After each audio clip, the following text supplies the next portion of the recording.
ሰላም ጤና ይስጥልኝ እንደምን ሰንብታችኋል? የተወደዳችሁ የተከበራችሁ አድማጮቻችን በወንጀል የምርመራ ስራዎች ላይ ትኩረት የሚያደርገው ሸገር 991 የዛሬው መሰናዶ ለሞት ድግስ የተጠራው እንግዳ የተሰኘውን የፖሊሶች የወንጀል ምርመራ ታሪክ ሶስተኛ ክፍል ነው። ውድ አድማጮቻችን እንደምታስታውሱት ከሆነ በክፍል 1 እና በክፍል 2 ለሞት ድግስ የተጠራው እንግዳ ታሪክ ላይ ቦሌ ዓለም አቀፍ አየር ማረፊያ በሚወስደው አስፋልት የቀኝ ጠርዝ ላይ ከተሰራው ማጂክ ፕሬስ ተብሎ ከሚጠራው ቤት የሚወጣው ደረቅ ቆሻሻ የሚጣልበት በግምት ከ200 ሜትር የማይልቅ ርዝማኔ ያለው ሜዳ አለ። ያ ሜዳ አባ መንገሻ ሜዳ ተብሎ እንደሚጠራና እዛ አካባቢ ላይ አንድ ወጣት ተገድሎ በጆንያ ተጠቅልሎ አንድ የጎዳና ተዳዳሪ አይቶ እንደተናገረ ነግረናችሁ ነበር። የሟች ፈላጊዎች ደግሞ ልጃቸው ጠፍቶባቸው በየፖሊስ ጣቢያው ሲያፈላልጉ ቆይተዋል። ከአንደኛው ፖሊስ ጣቢያ ሲደርሱ ግን ወደ ሚኒሊክ ሆስፒታል ወስደው የጠፋባቸውን ልጃቸውን በምልክት እንዲያሳዩአቸው የወንጀል ሥራውን የሚከታተሉት የፖሊስ የምርመራ አባላት እንደነገሯቸው ሰውየውም ከተደረደሩት አስክሬኖች መካከል ላይ ለማየት እየተሰናዱ እንዳለ ነው ያለፈውን ሳምንት ታሪክ ለዛሬ በይደር ያቆየ ነው። ለመሆኑም ጠፋብን ብለው በፖሊስ ጣቢያ ሄዱት ወላጆች በርግጥ በሆስፒታሉ ያለው የነሱ ልጅ ነው?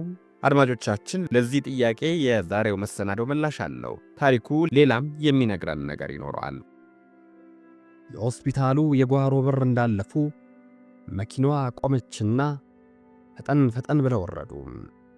ሁኔታውን ለዘበኛው በማስረዳት ወደ ውስጥ ገቡ። እለም ያለውና የሚከብደውን የአስክሬን ቤት እዚህም እዚያም በተጋደሙ የሰው በድን አካሎች ተሞልቷል። አመልካቾቹን ይዞ አፍንጫቸውን በልብሶቻቸው በመሸፈን ወደ ውስጥ ዘለቁ። ሁኔታው ግራ ያጋባቸው ሰዎች የነገሩ አዝማሚያ ስላላማራቸው በድንጋጤ እርስ በርሳቸው ይተያያሉ። ከእነዚህ መካከል ይኖር ይሆን? አንደኛው ተከታታይ ጠየቀም፣ ወደ አስክሬኖቹ እያመላከተም። ሰዎቹ የተደበደበ ሰው ብለው የሞተ ሰው ሊያሳዩአቸው ያመጧቸውን ፖሊሶች በጥያቄ ዓይን አስተዋሏቸው። ያገኙት የሚችሉት ነገር ከወዲሁ በጭንቀት ሰቅዞ ቢዛቸውም ከአፋቸው ምንም ቃል አላወጡም። ፖሊሶቹም ሞቷል ብለው ለመናገር እርግጠኛ ስላልነበሩ የሰዎቹን ዓይን ያሉ።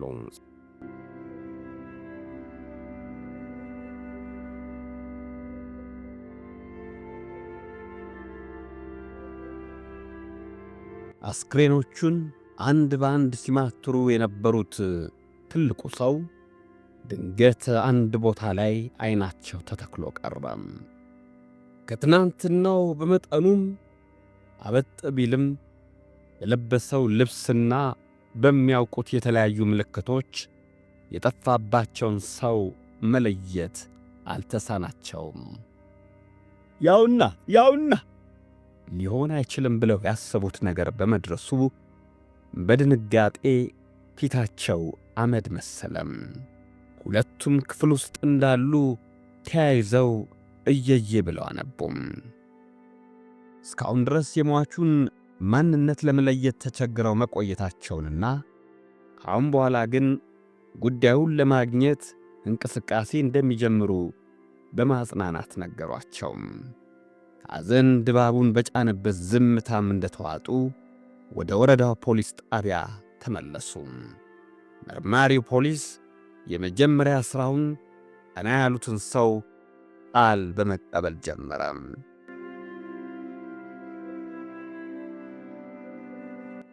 እኔ ነኝ አጎቱ ያለቅሳሉ ግለሰቡ። ዓርብ ጠዋት እንደተለመደው ነው ለሥራ የወጣው።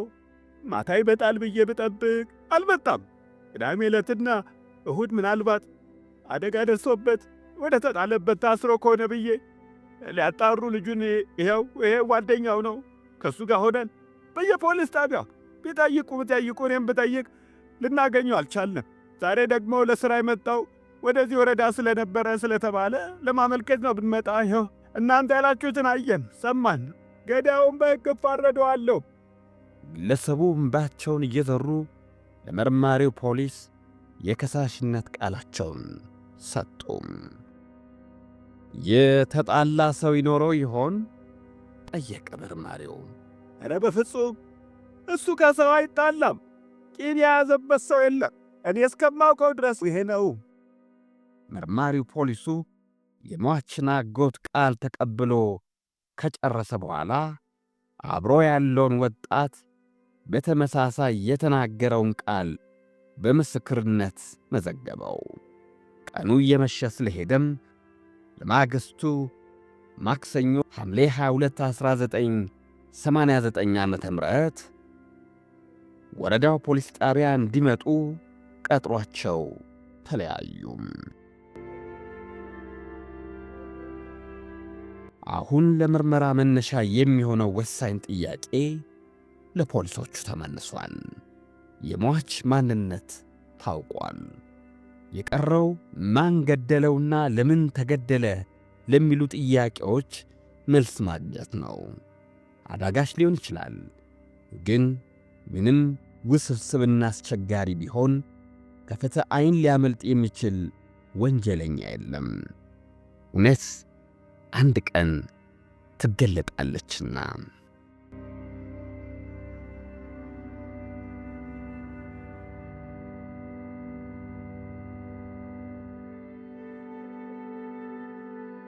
ዓርብ ዕለት ጠዋት 2 ሰዓት ተኩል ላይ የተለመደው ሥራችንን ለመሥራት መርካቶ የከተማ አውቶቡስ መናኸሪያ ተገናኘን። ሲሳይ ዕቃዎቹን ቱታውንና ጆንያውን በፌስታል ይዟል። ብዙ ጊዜ የሚሸጡ ዕቃዎች የምናገኘው ከቦሌ አካባቢ ስለሆነ ወደዛ የምታደርሰንን 52 ቁጥር አውቶቡስ መጠበቅ ጀመርን። ስትመጣም ተሳፍረን ሄድን። ጃፓን ኤምባሲ ጋር ስንደርስ እኔ እዚህ ልውረድ 8 ሰዓት ላይ መርካቶ እንገናኛለኝና አውቶቡሱ ሄርማታው ላይ ሲቆም በመሃል በር ወረደ። ሰዓቱ ሲደርስ የገዛሁትን ዕቃ በጆንያ አድርጌ በታክሲ ተሳፈርኩና መርካቶ የተባባለበት ቦታ ጠበቅኩት። ሲቀርብኝ ምናልባት ሥራ በዝቶበት ይሆናል አልኩና ዕቃዬን ለገዢ አስረክቤ ልብሴን በመቀየር 11 ሰዓት ላይ ብጠብቀውም ሳላገኘው ቀረው።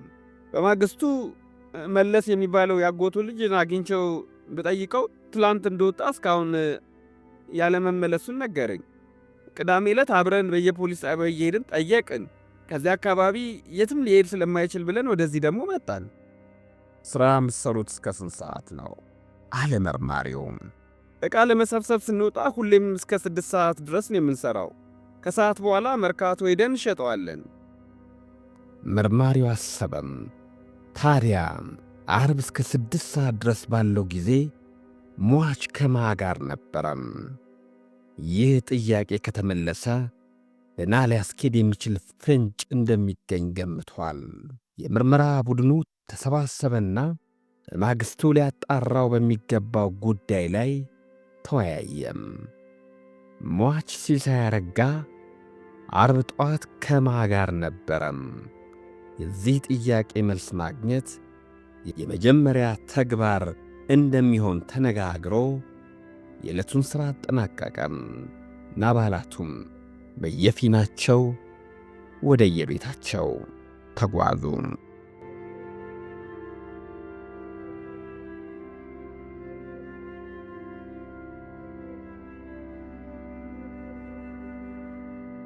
ማክሰኞ ሐምሌ 22 1989 ዓ.ም ጽልመት ለብርሃን ቦታውን ለቆ ጎህ ከቀደደ 2 ሰዓት ተኩል አልፎታል። በወረዳ 17 ፖሊስ አዛዥ ቢሮ የዞን 3 ፖሊስ 5 ተከታታዮችንና 5 አባላት ያሉት የከተማዋ ፖሊስ ምርመራ ቡድን አባላት ምን ማድረግ እንዳለባቸው በመወያየት ላይ ናቸው። የዞኑና የወረዳው ፖሊስ አዛዦችም አሉ። የሟች ማንነት ታውቋል። የቀረው ገዳዮቹን ማግኘት ነው። ከሁኔታው አንጻር የምርመራው ሥራው ውስብስብ የሚሆን ይመስላል። እንቅስቃሴያችን ግን በዘዴና በጥናት ከተከናወነ ፍንጮችን ማግኘት አያዳግተንም። የየራሳችንን ጥበብ መጠቀም አስፈላጊ ነው ሲሉ የዞኑ አዛዥ መመሪያ ሰጡም። ከአዛዡ መመሪያ በኋላ በሙሉ ልብ ለመወጣትና ከዳር ለማድረስ ቢሮውን ለቆ ወጣ። የአዲስ አበባ ከተማ ፖሊስ ኮሚሽን የምርመራ ቡድን አባላት ግን በቀጣይ እንቅስቃሴያቸው ላይ ለመወያየት ሰብሰብ ብለው ቆመውና ለክትትሉ የሚረዳቸውን የራሳቸውን መላምታዊ ጥያቄ መሰንዘር ጀመሩ። ምናልባት ከዚህ በፊት እንደታየው በተለምዶ ሰተቴ የሚባሉት ቆርቆሮ ያለሽ መስለው የተከፈተ ግቢ ሲያገኙ ዘው ብለው በመግባት ያገኙትን ዕቃ በጆንያ ጨምረው የሚሄዱ ሌቦች አይነት ሆኖ ከአንድ የሀብታም የጥበቃ ሠራተኛ ጋር ተገጣጥሞ ደብድቦት ሲሞትበት በጆንያ ጨምሮ ጥሎት ይሆን? በአካባቢ የሚኖሩ ዱርዬዎች ገንዘቡን ለመዝረፍ ብለው ገድለውት ሲሆን? ከቤተሰቡ ጋር ያለው ግንኙነት ሰላማዊ ነው? ከዚህ በፊት እዚህ አካባቢ ከማን ጋር የቀረበ ግንኙነት ነበረው? ቆርቆሮ ያለሽ ከሆነ ዕቃ ብዙ ጊዜ የሚገዛው ደንበኛው ማን ነው? እነዚህን መሰል ተዛማጅ ጥያቄዎች መልስ ማግኘት እንደሚገባቸው ተማምነው ሟች ተገድሎ ወደ ተጣለበት አካባቢ ነጯን ቶዮታ መኪና ይዘው ተንቀሳቀሱም።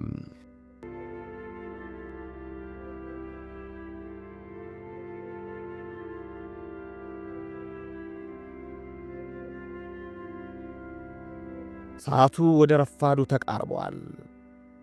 ቢጫ ቆብና ዳፋ ልብስ ለብሶ በመቆሸሹ ብዛት ወደ ጥቁርነት በመቀየር ላይ ያለው ጆንያ ትከሻው ላይ አንጠለጠለ።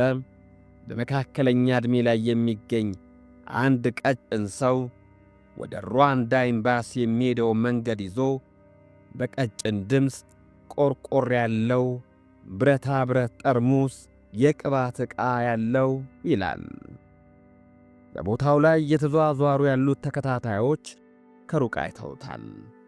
ሰብሰብ ብለው አጠገቡ ደረሱና ሰላምታ ሰጡት። ግራ በመጋባት ዐይናቸውን እያየ አጸፋውን መለሰም። እዚህ አካባቢ ነው የምትሠራው ሲሉት አዎ ሲል ዐይኑን ከአንዱ ወደ ሌላው የፖሊስ ባልደረባ ላይ ያፈራረቀ መለሰም። ሁለት እዚህ አካባቢ ተገድሎ ተጣለ ስለተባለው ቆርቆሮ ያለሽ ሰምተሃል ሲሉት አዎ ዛሬ ነው የሰማሁት አለም። ፌርማታ ላይ የሚተኙ ልጆች ናቸው አንድ ቆርቆሮ ያለሽ ተገድሎ ፖሊስ አስክሬኑን ወስደውታል ብለው የነገሩኝ ብሎ መለሰላቸው።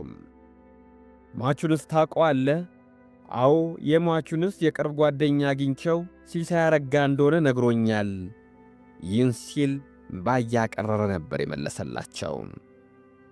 ተከታታዮቹ ፖሊስ መሆናቸውንና ጉዳዩን ለማጣራት ያህል አንዳንድ ጥያቄዎችን በመመለስ እንዲተባበራቸው ጠየቁት። በፊቱ ላይ ድንጋጤ ይታይበታል። ፍርሃት ያለውም ይመስላል። አይዞ እኛ ጉዳዩን ለማወቅ ክትትል ላይ ነን፣ እናም በአንድ ነገር ትረዳናለ አሉ። ከመካከላቸው አንዱ የተረጋጋ መሰለ። ሰውየው በመስማማት አይነት ራሱን ነቀነቀም። ደስ ይለኛል፣ የወንድማችን ደም በከንቱ መቅረት የለበትም ሲል ተናገረም። ሟች ከማን ነው ዕቃ የሚቀበለው? የመጀመሪያው ጥያቄ ነበረ ከተከታታዮቹ የተሰነዘረለት። እዚህ አካባቢ ካሉ ቤቶች ዘበኞች አብዛኛውን ዕቃ ይሸጡለታል። ከቆሻሻ ገንዳ ውስጥ ዕቃ እያወጡ ለእኔም ለሱም የሚሸጡልን ሰዎችም አሉ። ለሲሳይም ጓደኞቹ ናቸው፣ ከእኛ ይልቅ ይግባባቸዋል ብሎ ምላሽ ሰጠም። የት አካባቢ ነው ቆሻሻ መጣያው? ፖሊሶቹ ይጠይቃሉ። ወደ ሚካኤል ቤተ ክርስቲያን አካባቢ ነው። በዚህ መንገድ ስትሄድ ታገኘዋለ። ጁን ቦታ ወዳለበት ወደሚለው አቅጣጫ እያመላከተ ቀጠለም።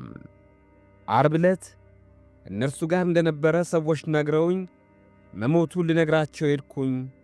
አለቀሱ። እነሱ ጋር የመጣ ጊዜ ራሱ ተናዶ እንደነበር ነግረውኛል። ስለሚቀርባቸው በጣም ይወዱታል ብሎ ሲናገር ተከታታይ ፖሊሶቹ እርስ በርስ ተያዩ። ለምን ነበር የተናደደው ሲል አንደኛው ጠየቀም። ደረጀ የሚባለው እንደነገረኝ ሲሳይ የዛን ቀን የሰፈሩ ዱርዮች ገንዘብ አምጣ ብለው ስለሰደቡት ቆይ ደሜን ሳልበቀል የቀረው እንደሆነ ብሎ ሲዝስ ሰምቼዋለሁኝ ብሏል። የመታውም አንድ የአየር ወለድ የመሰለ ኮፍያ ያደረገ ልጅ እንደሆነ ነግሮኛል ብሏል አህለም። ነገሩ ፍንጭ ያለ ይመስላል። ይህ የአየር ወለድ ኮፍያ ያደረገው ሰው ማን ነው? ደረጀ የሚያውቀው ከሆነ ሊያሳያቸው እንደሚችል አሰቡም። ግን ደረጀ የት ነው? የዚህን ጥያቄ መልስ አሁንም ቁሪያሌው የሚለው ሰውዬ ምላሽ ሰጣቸው። ተናገረም። ገንዳ ውስጥ ቆሻሻ እየለቀመ ነበር ቅድም ሲል አይኑን እያቁለጨለጨ ምላሽ ሰጠ። ቆርቆሪያለሹም ሲሳይ ከማን ጋር ጸብ ነበረው? ስለ ቤተሰቡ ታውቃለህ ሲባል ኧረ እሱ ከማንም ጋር አይጣላም፣ አንድ ቀን ግን ስለ ቤተሰቡ እየተናገረ ሲያዝን ሰምቼዋለሁ። ከእናቱ ጋር ያለ አይመስለኝም። ይህኔ መርማሪዎቹና ተከታታዮቹ በዓይን ተግባቡ።